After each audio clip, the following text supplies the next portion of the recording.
Hello बच्चों, welcome to my channel. आओ हिंदी सीखें। मैं भारती जायसवाल आप लोगों को पढ़ा रही हूँ हिंदी व्याकरण। हिंदी व्याकरण में सबसे पहले मैंने आपको पढ़ाया था भाषा, फिर भाषा के सारे क्वेश्चन आंसर्स भी मैंने पढ़ाए थे, आपने देखा होगा वो वीडियो। फिर उसके बाद भाषा के बाद हमने पढ़ा था वर्ण, वर्णमाला, संयुक्त व्यंजन, अयोगवाह और अनुस्वार, चंद्रबिंदु वगैरह। तो आज हम वर्ण और वर्णमाला के क्वेश्चन आंसर करेंगे।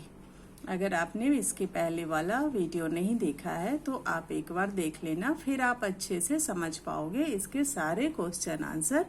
मैं उसका लिंक डिस्क्रिप्शन बॉक्स में भेज रही हूँ। तो सबसे पहले हमारा क्वेश्चन है, वर्ण या अक्षर क्या है? आपको पता है वर्ण भाषा की सबसे छोटी इकाई होती है जिसके और टुकड़े नहीं किए जाते। तो इस प्रश्न के उत्तर में आपको यही लिखना है, भाषा की वह सबसे छोटी इकाई जिसके टुकड़े नहीं हो सकते वर्ण या अक्षर कहलाते हैं। फिर दूसरा प्रश्न है, वर्ण कितने प्रकार के होते हैं?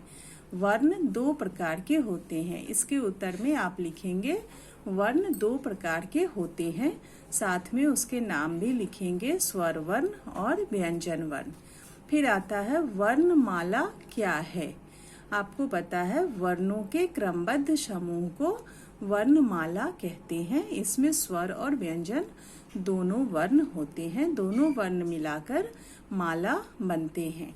तो इसके आंसर में आपको लिखना है वर्णों के क्रमबद्ध समूह को वर्णमाला कहते हैं। संयुक्त व्यंजन क्या है? संयुक्त व्यंजन 2 व्यंजनों के मेल से बनते हैं।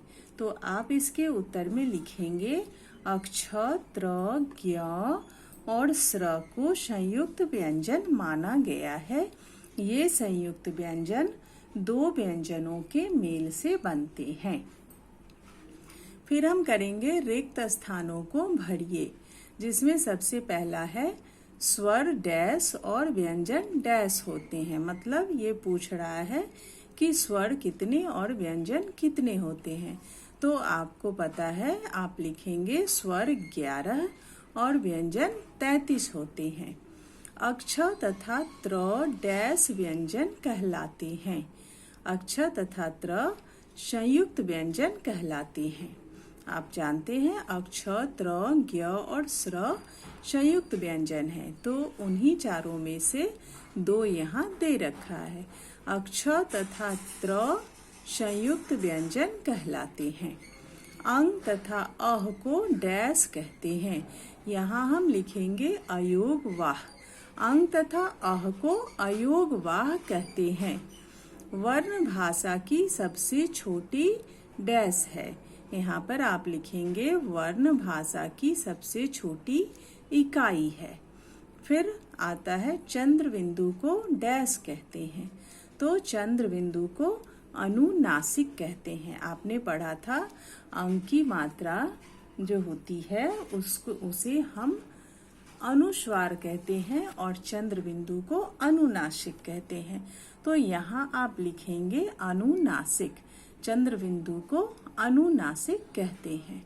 तो वर्ण, वर्णमाला, संयुक्त व्यंजन इस चैप्टर के हमारे क्वेश्चन आंसर पूरे हो गए। इसके अलावा अगर और भी कुछ आपको पूछना है तो आप कमेंट बॉक्स में पूछ सकते हैं, मैं उसके जवाब दूंगी। Okay, thank you, bye bye.